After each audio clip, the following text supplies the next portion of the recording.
Seventh episode begins with Harry showing up at the warehouse. It's abandoned, littered with dead bodies, with the word war scrawled on the floor in blood. There's no sign of Serafina or Brendan, while the dead soldiers appear to be part of a larger cartel group that control the Antwerp docks. This happens to be Richie's doing, and when Maeve finds out that he's taken Brendan as insurance, she threatens him. It falls on deaf ears, though, and Richie simply hangs up. Elsewhere, Kevin and Conrad discuss the current nuclear war they're dealing with and try to determine who could have ratted them out. They still haven't sussed that it's Maeve, but will they before the season is up? Conrad does not take kindly to moles, especially when he tells a rather gnarly story about what he did to the last one back in 1988. Alice rings Jan asking for a favor, and all the while she's obviously unaware that Alice is a police informant. Jan leaves the property, but she's followed by Conrad's men as she shows at a pub. However, Alice also has her crew outside as well, armed with listening devices to catch what they're saying, as Jan discusses how Harry is away on business.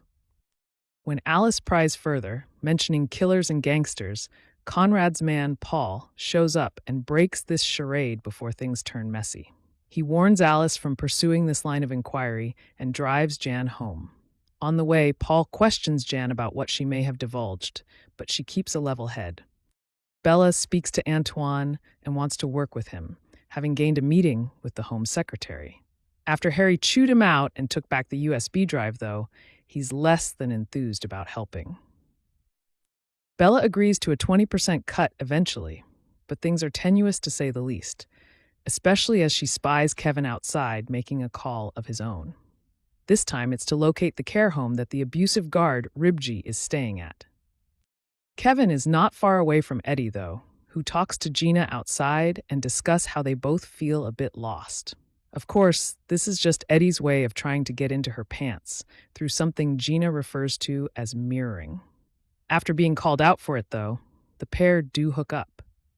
While this is going on, Harry tracks down the UFC boss, heading into their base and single-handedly taking out a ton of guards. A big shootout ensues around the warehouse, with Harry using grenades and cover to systematically work his way through, determined for answers.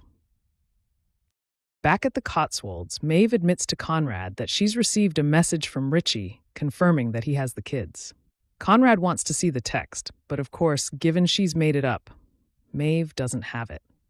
Maeve continues to walk a thin line here, and she gets her get-out-of-jail-free card just after when Harry rings through. He's found out that the Lopez cartel currently have the two in their custody, and they're working with Richie. The only man who could have potentially got them out of this sticky situation is Archie. With him dead, the liaison the Harrigans had is gone. Brendan and Serafina are still alive, but they're both tied up in an empty warehouse alone.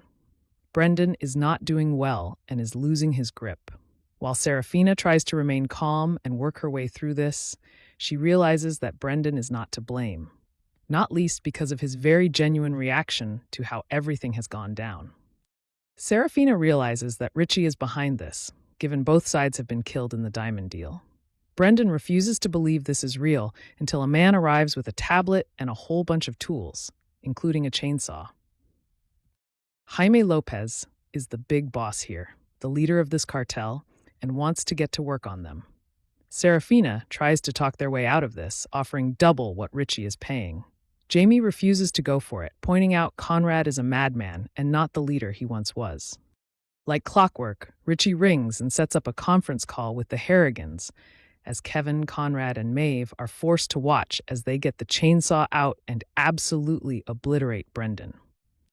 Before Serafina can suffer the same fate, the call cuts out completely. Turns out Harry managed to make some calls of his own just in time to stop the executions. He managed to talk to someone called Kat, who's seemingly very powerful, and as a result of this, he now owes her a favor.